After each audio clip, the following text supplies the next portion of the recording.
So hello everyone, আজি আমি question number 11 or solution to discuss কৰিম অনুশীলনী R1 or question number 11 or solution to discuss কৰিম so question number 11 ত কি আছে question number 11 ত আছে a2 প্ৰমাণ কৰিব লাগে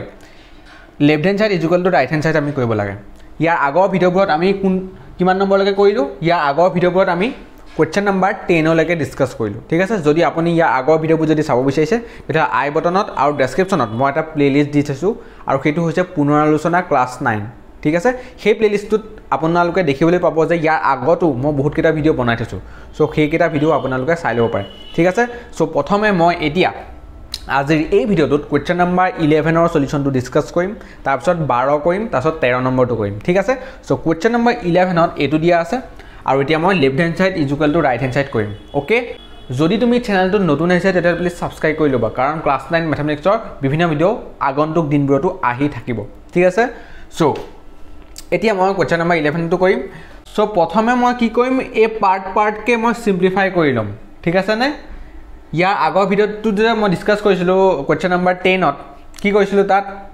সমাধান কৰা সৰল কৰা হয়নে নহয় সৰল কৰা আছিল নে yes question number 10 ত চাওক question number 10 ত কি আছিল সৰল কৰা এটা সৰল কৰাত যে আমি কৰিছিলো হৰটো পৰিমিয়কৰণ যে কৰিছিলো সো তেনেদৰে মই এটা ভগ্নাংশক মই সৰল কৰি লম তাৰ পিছত গুটেকেটা যোগ কৰি দিম ঠিক আছে প্ৰথমে এটো উলিয়াম তাৰপিছত এটো উলিয়াম তাৰপিছত এটো উলিয়াম তাৰপিছত লাষ্টত গুটেকেটা যোগ কৰি দিম তাৰ পিছত সাম শূন্য ওলাই নে নলে যদি শূন্য ওলাই তেতিয়াহলে প্ৰমাণ কৰা হৈ গল ঠিক আছে সো প্ৰথমে মই লিখিম 1/2 plus root over 3 এটা ইয়াক পৰিমিয়কৰণ কৰিবলৈ হলে প্ৰতিক্ৰম দি পূৰণ কৰিব লাগিব তলটো কৰিব লাগিব ভগ্নাংশটো তলটো পূৰণ কৰিব লাগিব আৰু ভগ্নাংশটো ওপৰটো পূৰণ কৰিব লাগিব সো প্ৰথমে মই কি কৰিম 2 plus 3 into 2 minus 3 এটা যেতিয়া মই 2 minus root 3 দি তলত পূৰণ কৰিম তেতিয়া ওপৰটো পূৰণ কৰিব লাগিব 2 minus root over 3 1 ৰ লগত পূৰণ কৰিলে এটোৱে হ'ব 2 minus root over 3 ঠিক আছে সো a plus b আৰু a minus b ফৰ্মুলাত পৰি গল সো মই কি লিখিম a square minus b square so 2 square minus root over 3 square হয় না হয় সো সেই কাৰণে ওপৰত কি হ'ব 2 minus root over 3 হ'ব ঠিক আছে নে তলত এটো a square minus b square ফৰ্মুলাত পৰি গল সেইকাৰণে a plus b into a minus b থাকুতে আমি a square minus b square লিখিছো ওকে সো এতিয়া মই কি কৰিম তলত কি লিখিম তলত লিখিম মই 4 minus 3 আৰু ওপৰত কি লিখিম 2 minus root 3 ঠিক আছে আৰু তলত কি হৈ যাব 1 হৈ যাব 4 minus 3 1 এটা ভগ্নাংশৰ তলত 1 থকা মানে কি হয় একে হ'ব মানে লবটোৱে হ'ব 2 minus root 3 হ'ব কাৰণ তলত 1 হে হ'ব তো সো তলত 1 লিখা নিলিখা একে কথা সো প্ৰথমে মই কি পালো এটো সিম্পলিফাই কৰোতে কি পালো 2 minus root 3 পালো ঠিক তেনেদৰে এতিয়া মই কি কৰিম 2/√5 minus root 3 to simplify কৰিম সো এতিয়া এইটো সৰল কৰিবলৈ কি কৰিম প্ৰথমে প্ৰতিক্ৰম দি পূৰণ কৰিম ভগ্নাংশটো তলটো আৰু ওপৰটো হেকানে √5 minus root 3 থাকুতে আমি কি হেদি পূৰণ কৰিম √5 plus root 3 ঠিক আছে হেকানে ওপৰটো পূৰণ কৰিব লাগিব 2 লগত পূৰণ কৰি দিম √5 plus root 3 হৈ গল ঠিক আছে সো তলত এতিয়া a square minus b square ফৰ্মুলাত পৰি গল হেকানে হ'ব √5 square minus √3 square ওকে আৰু ওপৰত কি হ'ব 2√5 হয়নে 2√5 2 into √5 plus 2 into √3 ঠিক আছে আৰু তলত কি হৈ যাব 5 minus 3 হৈ যাব ওকে 5 minus 3 হৈ গল সো ওপৰত হেকানে মই ভাবিছো দুইটো মই কমন এনেদৰে ৰাখিম দেই এটো মই এনেদৰে যে ভাঙি দিলো ভাঙি নিদিও মই আকৌ মই এনেদৰে লৈ যাম ঠিক আছে দুইটো আকৌ মই কমনে লৈ লম ঠিক আছে সো তোমালোকে ইয়াৰ ঠাইত এটোকে লিখিবা 2 into √5 plus √3 লিখিবা কিয় লিখিবা কাৰণ তলত 5 minus 3 হৈছে 5 minus 3 মানে কি 2 হৈ যাব তলত সো তলত কি হৈ যাব 2 হৈ গল ওপৰটো 2 আছে ইনটু কৰি √5 প্লাছ √3 আছে সেইকাৰণে 2 আৰু 2 কেনসেল গুচি যাব লাষ্টত কি হ'ব √5 প্লাছ √3 √5 প্লাছ √3 হ'ল ওকে এতিয়া মই এইটো সিম্পলিফাই কৰিম 1/2 মাইনাছ √5 এইটো মই সিম্পলিফাই কৰিম মানে সৰল কৰিম সো এইটো সৰল কৰিবলৈ কি কৰিম 2 মাইনাছ √5 ৰ লগত 2 প্লাছ √5 পূৰণ কৰিম তাৰপিছত ওপৰটো পূৰণ কৰিম 1 ৰ লগত পূৰণ কৰিলে 2 plus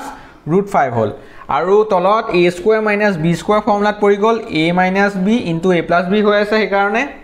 okay so a square minus b square ফৰ্মুলাত পৰালে মই 2 স্কয়াৰ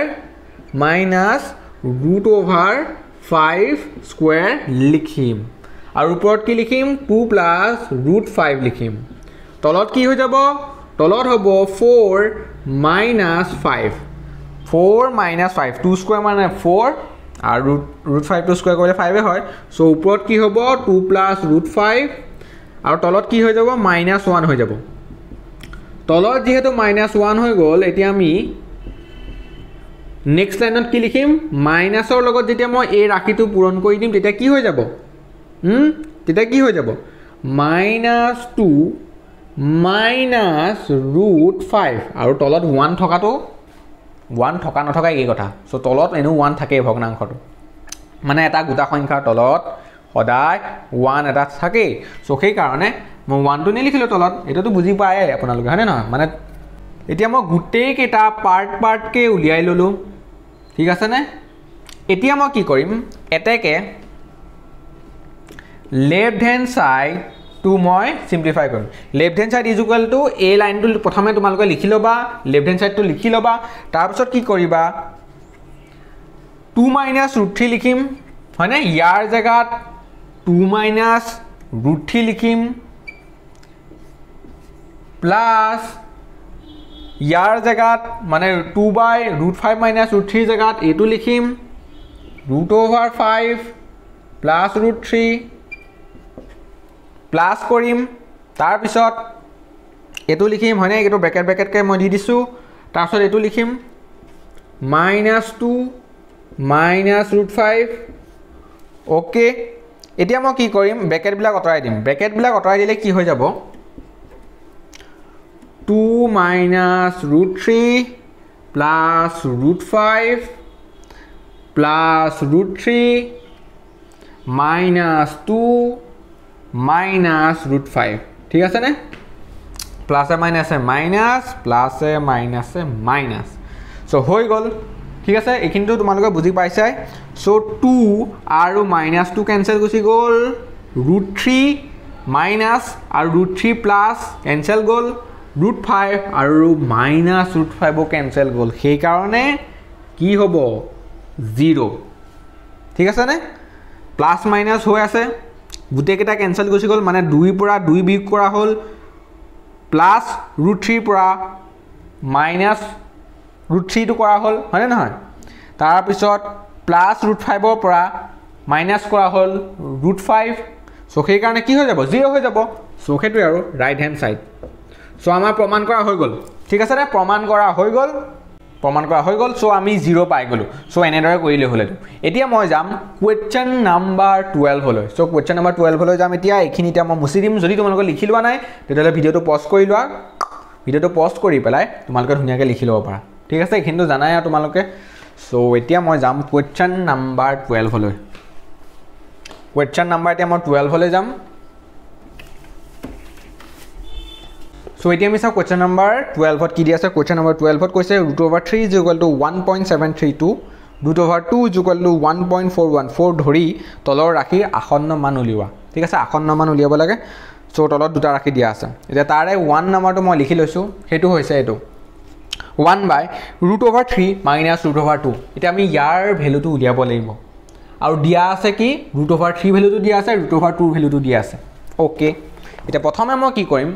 এই যেটো ভগ্নাংশ আছে এই ভগ্নাংশটো মই পৰিমেয়কৰণ কৰিম ঠিক আছে কাৰণ হৰটো অপৰিমেয় সংখ্যা হৈ আছে হৰটো পৰিমেয়কৰণ কৰিম অৰ্থাৎ সৰল কৰি লম তাৰ পিছত মই ইয়াৰ ভ্যালু কেটা পুট কৰি দিম বহুৱাই দিম ঠিক আছে সো প্ৰথমে মই কি কৰিম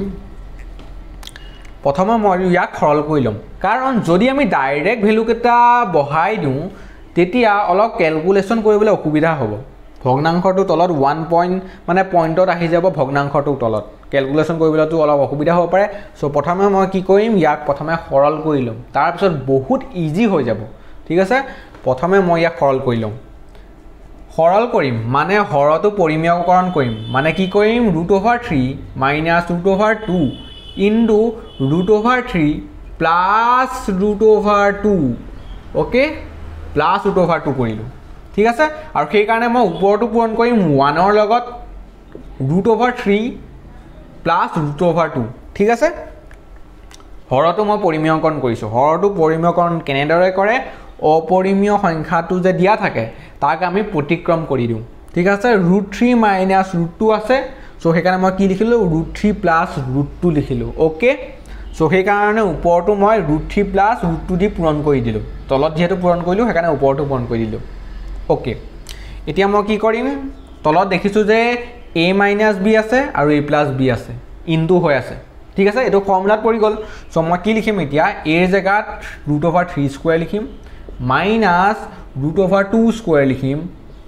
b ৰ জায়গাত কাৰণ a square minus b square ফৰ্মুলাত পৰি গল সো সেই কাৰণে মই এনেদৰে লিখিলো আৰু ওপৰত মই লিখিম √3 plus √2 আৰু তলত মই কি লিখিম তলত এতিয়া লিখিম 3 - 2 মানে √3 টো যেতিয়া স্কয়াৰ কৰি দিম তেতিয়া হ'ব 3 আৰু √2 টো যেতিয়া স্কয়াৰ কৰি দিম তেতিয়া হৈ যাব 2 সো 3 - 2 হৈ গল অৰ্থাৎ এটো কি হৈ যাব 1 হৈ যাব সো ওপৰত মই লিখি লম প্ৰথমে √3 plus √2 আৰু তলত যেহেতু 1 হৈ যাব সেই কাৰণে মই কি লিখিম √3 plus √2 লিখিম ঠিক আছে √3 plus √2 ওপৰত থাকিল আৰু তলত কি হৈ যাব 1 হৈ যাব সো তলত 1 লিখা নিলিখা একেই কথা সেইকাৰণে মই কি লিখিলো √3 plus √2 হৈ গল আমাৰ সৰল কৰাটো হৈ গল এতিয়া মই কি কৰিম √3 জাগাত 1.732 লিখিম 1.732 আৰু √2 জাগাত কি লিখিম 1.414 আৰু দুইটা এতিয়া আমি যোগ কৰি দিম দুইটা যোগ কৰিলে কি হ'ব 2 ৰ লগত 4 যোগ কৰিলে হ'ব 6 3 ৰ লগত 1 যোগ কৰিলে হ'ব 4 7 ৰ লগত 4 যোগ কৰিলে হ'ব 11 1 উকলিব 1 1 2 2 1 3 সো 3.146 হ'ব এনসাৰটো কি হ'ব 3.146 এতিয়া আমি কোৱেশ্চন নম্বৰ 12 ৰ 2 নম্বৰলৈ যাওঁ কোৱেশ্চন নম্বৰ 12 ৰ সেকেন্ডত কি দিয়া আছে এইটো কোৱেশ্চন দিয়া আছে যদি তোমালোকে এইটো লিখি লোৱা নাই ভিডিওটো পজ কৰা আৰু লিখি লোৱা এতিয়া মই এই কোৱেশ্চনটো কৰিম এটা এই কোৱেশ্চনটো তোমালোকে কৰিব পাৰিবাই কাৰণ তোমালোকৰ ওপৰত মোৰ বিশ্বাস আছে কাৰণ এই কোৱেশ্চনটো যেতিয়া কৰাটো দেখি গলা কি প্ৰসেছত মই কৈছো হেতু গম পাই গলা সো এটোটো কৰিব পাৰিবাই সো তথাপিও মই কৰি দিম তোমালোকে প্ৰথমে ভিডিওটো পজ কৰি ট্ৰাই কৰা ঠিক আছে ট্ৰাই কৰি লোৱা তাৰ পিছতহে মোৰ এটো এনসাৰ চোৱা প্ৰথমে ভিডিওটো পজ কৰি নিজে ট্ৰাই কৰা ঠিক আছে ওকে আশা কৰো তোমালোকে ট্ৰাই কৰিলা এতিয়া মই ইয়াৰ সলিউশনটো কৰিম এতিয়া মই কি কৰিম ইয়াৰ সলিউশনটো কৰিম সো তলত মই দেখিছো যে অপৰিমেয় সংখ্যা এটা আছে তাক পৰিমেয়কৰণ কৰিম √3 plus √2 লগত মই √3 minus √2 পূৰণ কৰি দিলো সেই কাৰণে ওপৰত থকাটোৰ লগতো √3 minus √2 দি পূৰণ কৰি দিম ঠিক আছে আৰু তলত কি হৈ গল a plus b আৰু a minus b ফৰ্মত পৰি গল সেই কাৰণে মই কি লিখিম a square minus b square ফৰ্মুলাটোৰ পৰা লিখিম a square minus b square so সেই কাৰণে √3 square minus √2 square হ'ব ওকে আৰু ওপৰত মই কি লিখিম 2 into √3 minus √2 লিখিম ঠিক আছে নে আৰু এটা তলত কি হ'ব √3 টো স্কয়াৰ কৰি দিলে 3 √2 টো স্কয়াৰ কৰি দিলে হ'ব -2 ঠিক আছে মাজত মাইনাস আছে আৰু √2 টো স্কয়াৰ কৰি দিলে 2 হৈ গল 3 - 2 হৈ গল আৰু ওপৰত হ'ব 2 into √3 minus √2 ওকে ঠিক আছে এতিয়া মই কি লিখিম তলত হ'ব কি হ'ব 3 - 2 হলে 1 হয় সো তলত 1 লিখা নিলিখা একেই কথা সো ওপৰত মই কি লিখি দিম এতিয়া 2 ইনটু √/3 মাইনাছ √/2 এতিয়া মই কি কৰিম 2 ইনটু √/3 জেগাত 1.732 লিখিম মাইনাছ কৰিম √/2 জেগাত 1.414 লিখিম সো এতিয়া মই 1.732 পৰা 1.414 বিয়োগ কৰি দিম এটা বিয়োগ কৰি দিলে কি হ'ব সো মই কিনাৰত কৰি চাওঁ 414 এটা মই বিয়োগ কৰিম 12 পৰা 4 গ'ল হ'ব 8 ইয়াত থাকিল 2 2 পৰা 1 গ'ল হ'ব 1 7 পৰা 4 গ'ল হ'ব 3 হৈ গ'ল 0.318 so 2 into 0.318 হৈ গ'ল এতিয়া 2 দি মই 0.318 এটক পূৰণ কৰি দিম কি হৈ যাব তেতিয়া 2 into 8 হ'ব 16 মানে 2 8 গুণ 16 1 গলিল 2 1 গুণ 2 1 গুণ 2 2 তাৰপিছত 3 হৈ গ'ল 36 হৈ গ'ল তাৰপিছত 2 3 গুণ 6 হৈ গ'ল মানে এনসাৰটো আমি কিমান পালো 0.636 আৰু এইটোৱে হ'ব এনসাৰ ঠিক আছে নে এইটোৱে হ'ব এনসাৰ 0.636 হৈছে এনসাৰটো ওকে এটা মই চাই লওঁ 2 8 গুণ 2 18 গুণ 36 ঠিক আছে 2 3 গুণ 6 ওকে ঠিক আছে এনসাৰটো ওকে বুজি পালা তোমালোকে কি কৰিবা প্ৰথমে যিটো দিয়া থাকে ভগ্নাংশ তাক পৰিমেয়কৰণ কৰিম যদি হেতু অপৰিমেয় হৈ আছে যদি ভগ্নাংশটোৰ তলত এটা অপৰিমেয় সংখ্যা আছে তাক মই পৰিমেয়কৰণ কৰিম তাৰ পিছত মই ভ্যালু কেটা পুট কৰি দিছো হেতুৱে বহুত সিম্পল হয়নে সো ঠিক আছে এতিয়া মই চাম কোৱেশ্চন নম্বৰ 13 ত কি দিয়া আছে কোৱেশ্চন নম্বৰ 13 ত কি দিয়া আছে হৰণ কাৰ্য নকৰাকৈ তলৰ পৰিমেয় সংখ্যাবোৰক দশমিকত প্ৰকাশ কৰা ঠিক আছে এটো বহুত ইন্টাৰেষ্টিং হয় সো চাই লওঁ এতিয়া মই প্ৰথমে এখিনি মুছি লম সো তোমালোকে যদি লিখি লোৱা না তেতিয়ালে ভিডিওটো পজ কৰি লিখি লোৱা এতিয়া মই ইয়াক মই মুছিম কাৰণ মই এটা কোৱেশ্চন নম্বৰ 13 টো কৰিব লাগিব সো কোৱেশ্চনটো কি কৈছিল যে হৰণ কাৰ্য নকৰাকৈ তলৰ পৰিমেয় সংখ্যাবোৰক দশমিকত প্ৰকাশ কৰিব লাগে হৰণ কাৰ্য নকৰাকৈ প্ৰকাশ কৰিবলৈ কৈছে ঠিক আছে হৰণ কাৰ্য নকৰাকৈ প্ৰকাশ কৰিম এতিয়া মই প্ৰথমে কি কৰিম প্ৰথম কোৱেশ্চনটো দিছে 7/25 এতিয়া মই হৰৰ লগত এটা সংখ্যা পূৰণ কৰিম তাৰ পিছত লবৰ লগতো এটা সংখ্যা পূৰণ কৰি দিম এতিয়া মই হৰটো প্ৰথমে 100 কৰিবলৈ চাম কাৰণ 25 আছে হয়নে 25ৰ লগত কি পূৰণ কৰিলে আমি 100 পাম হেতু ভাবিম 25ৰ লগত আমি 4 পূৰণ কৰিলে 100 হয় ঠিক আছে 25ৰ লগত যেহেতু 4 পূৰণ কৰিলে 100 হয় সো 25 into 4 লিখিম ওপৰত লিখিম 7 into 4 তলত 4 পূৰণ কৰাৰ কাৰণে ওপৰটো কৰি দিলো এতিয়া মই তলত কি লিখিম 25 into 4 কৰিলে কি হয় 100 হয় 7 4 গুণ কৰিলে কি হয় 28 হয় ঠিক আছে 28/100 পালো এতিয়া মই ইয়া কি লিখিম 0.28 লিখিম দুটা শূন্য আছে সো দুটাৰ আগত দশমিকটো হ'ব মানে দুটাৰ বাওঁফালে দশমিকটো হ'ব সো হৈ গল 0.28 সো এটোৱে হ'ব এনসাৰ ঠিক আছে সো এনসাৰটো এনেদৰে কৰিলে হ'ল সংখ্যাবোৰক কি কৈছে দশমিকত প্ৰকাশ কৰিবলৈ দিছে সো কৰি দিলো আমি তলৰ পৰিমেয় সংখ্যাবোৰক আমি দশমিকত প্ৰকাশ কৰি দিলো 0.28 ঠিক আছে এতিয়া মই কোৱেশ্চন নম্বৰ 2 টো কৰিম এটা কোৱেশ্চন নম্বৰ 2 টো কি দেখিছো আমি কোৱেশ্চন নম্বৰ 2 দেখিছো 40 আছে এটা 40 লগত কিবা এটা সংখ্যা পূৰণ কৰিলে জানো 100 হয় নহয় নিশ্চয় আপুনি কৰি চাব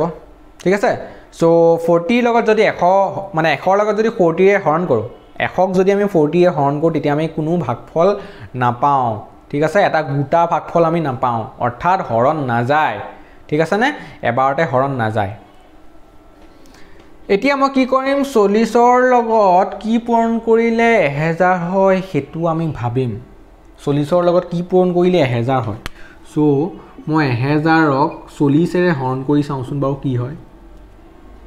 ঠিক আছে এফালে শূন্য শূন্যটো কেনসেল গুচি যাব সো 4 এ 100 কি বাৰ যাব 4 এ 100 যাব 25 বাৰ আচ্ছা মানে 40ৰ লগত 25 পূৰণ কৰিলে আমি কিমান পাও 1000 ঠিক আছে 40ৰ লগত আমি যদি 25 পূৰণ কৰি দিওঁ তেতিয়া 3ৰ লগতো 25 পূৰণ কৰিব লাগিব 40ৰ লগত 25 পূৰণ কৰিলে আমি পাওঁ 1000 3ৰ লগত 25 পূৰণ কৰি দিলে আমি পাওঁ 75 এতিয়া তিনটাৰ আগত দশমিকটো মই দি দিম তিনটা সংখ্যা আগত দশমিকটো হ'ব মানে 75 আৰু তাৰ আগত শূন্য এটা দি পেলাই মই দশমিকটো বহুৱাই দিলো আৰু দশমিকটোৰ বাওঁফালে শূন্য এটা দি দিলো মানে মই তিনটাৰ আগত দশমিকটো দিব লাগিব দুটা সংখ্যা আছে সেইকাৰণে এটা শূন্য দি পেলাই মই তিনটা কৰি ললো তাৰ পিছত দশমিকটো দি দিলো সো হৈ গল কিমান ওলাল এনসাৰটো 0.075 ঠিক আছে সো তেনেদৰে কৰিলে হ'ল এতিয়া এটোটো একদম সিম্পল হয় 3/100 আছে সো দুটাৰ আগত দশমিকটো হ'ব মানে 30 পইণ্ট ঠিক আছে নে এটা সংখ্যা আছে সো আমি এটা শূন্য দি দুটা শূন্য মানে দুটা ডিজিট কৰি ললো দুটা ডিজিট কৰি আমি দশমিকটো বহুৱাই দিলো দুটা শূন্য থকাৰ কাৰণে দুটা আগত দশমিক মানে এনসাৰটো কিমান হৈ গল 0.03 হৈ গল এতিয়া তলত কি আছে তলত আছে 23/5 স্কয়াৰ ইনটু 2 কিউব এতিয়া 5 স্কয়াৰ মানে কি হয় 25 হয় 2 কিউব মানে কি হয় 8 হয় ঠিক আছে আৰু ওপৰত কি হ'ব 23 সৰি 23 দে এটো 25 নহয় 23 ওকে এটা 25 ইনটু 8 কৰিলে কিমান পাম আমি 25 ৰ লগত যদি আমি 8 পূৰণ কৰি দিও তেতিয়া আমি কিমান পাম 25 ৰ লগত 4 পূৰণ কৰিলে কিমান হয় 25 ৰ লগত 4 পূৰণ কৰিলে 100 হয় 25 ৰ লগত 8 পূৰণ কৰিলে কি হ'ব 200 হ'ব সো 200 আমি পাই গলো আৰু ওপৰত কিমান পালো 23 পালো ঠিক আছে এতিয়া মই কি কৰিম এতিয়া আমাক হৰণ কৰিবলৈ হাক দিছিল হয়নে সো মই 2 এটা ভাঙি পেলা 2 * 100 কৰি 2 দি প্ৰথমে 23ক হৰণ কৰিব পাৰো কিন্তু হৰণ কৰিবলৈতো হাক দিছে সো হৰণটো আমি নকৰো এটা মই কি কৰিম হৰক এটা সংখ্যাৰে পূৰণ কৰি আমি 1000 কৰিবলৈ চাম মানে 200ৰ লগত কি পূৰণ কৰিলে 1000 হয় 200ৰ লগত কি পূৰণ কৰিলে 1000 হয় I think 5 5 পূৰণ কৰিলে 1000 হৈ যায় সো 200ৰ লগত 5 পূৰণ কৰিলো আৰু সো ওপৰটো 5 পূৰণ কৰি দিম ওপৰত 5 পূৰণ কৰিলে কিমান হ'ব 5 3 * 15 1 5 2 10 1 11 সো 115 হৈ গল আৰু তলত কি হৈ গল 1000 হৈ গল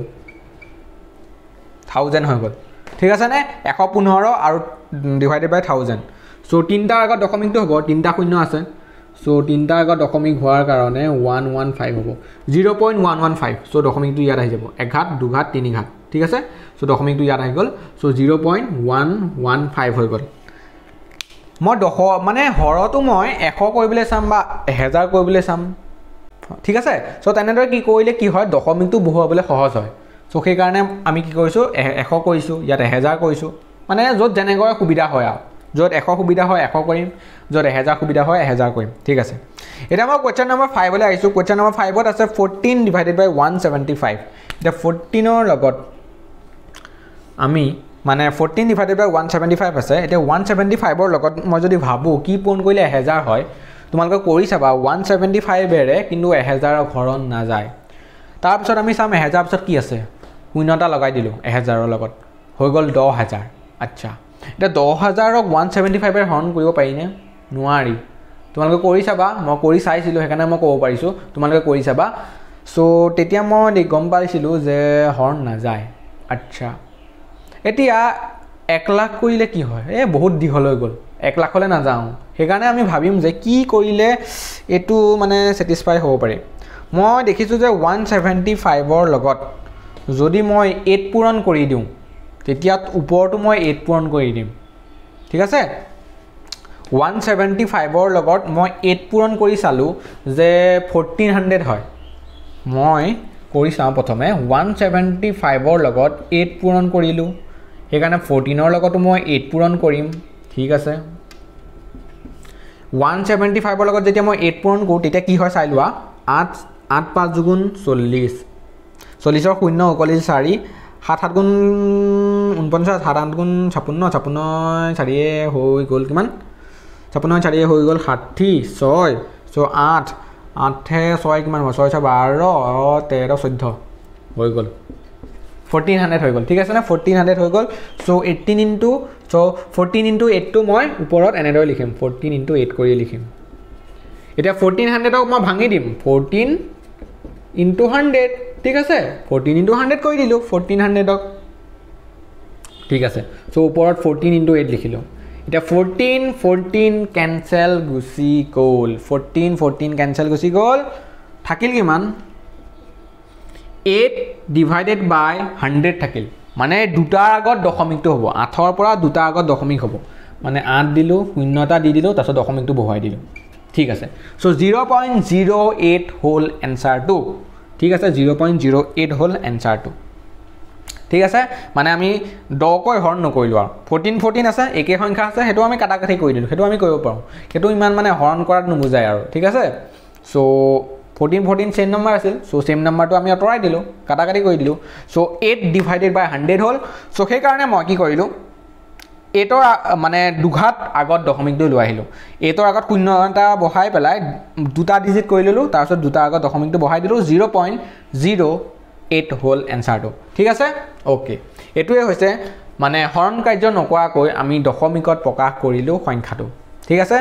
আমি কিহলৈকে কৰিলোঁ কুৱেশ্যন নম্বৰ 13লৈকে কৰিলোঁ এতিয়া কুৱেশ্যন নম্বৰ 14 আৰু কুৱেশ্যন নম্বৰ 15 আমি নেক্সট ভিডিঅ'ত ডিছকাছ কৰিম চ' আজিৰ ভিডিঅ'টোত ইমানেই আছিল চ' তোমালোক যদি চেনেলটোত যদি নতুন আহিছে তেতিয়াহ'লে প্লিজ ছাবস্ক্ৰাইব কৰিয়ে ল'বা কাৰণ ক্লাছ 9 মেথমেটিক্সৰ বিভিন্ন ভিডিঅ' আগন্তুক দিনবোৰতো আহি থাকিব আৰু যদি পুনৰ আলোচনাৰ আগৰ ভিডিঅ'বোৰ যদি চাব বিচাৰিছে তেতিয়াহ'লে এই প্লেলিষ্টটো ক্লিক কৰা ঠিক আছে এই ইয়াত এটা প্লেলিষ্ট দেখিবলৈ পাইছা তুমি চ' এই পুনৰ আলোচনা প্লেলিষ্টটো ক্লিক কৰি তাত তুমি দেখিবলৈ পাবা বিভিন্ন ভিডিঅ' তাত আছে পুনৰ আলোচনা যিখিনি মই ভিডিঅ' দিছিলোঁ চ' তাত মই চিৰিয়েলি দি থৈ গৈছোঁ ঠিক আছে প্লেলিষ্টটোত চিৰিয়েলি আছে যিমানকেইটা মই ভিডিঅ' বনালোঁ পুনৰ আলোচনাৰ ওপৰত ঠিক আছে চ' তোমালোকে চাই ল'ব পাৰা আৰু নেক্সট ভিডিঅ'ত মই লগ পামেই কুৱেশ্যন নম্বৰ 14ৰ সৈতে ঠিক আছে চ' বাই বাই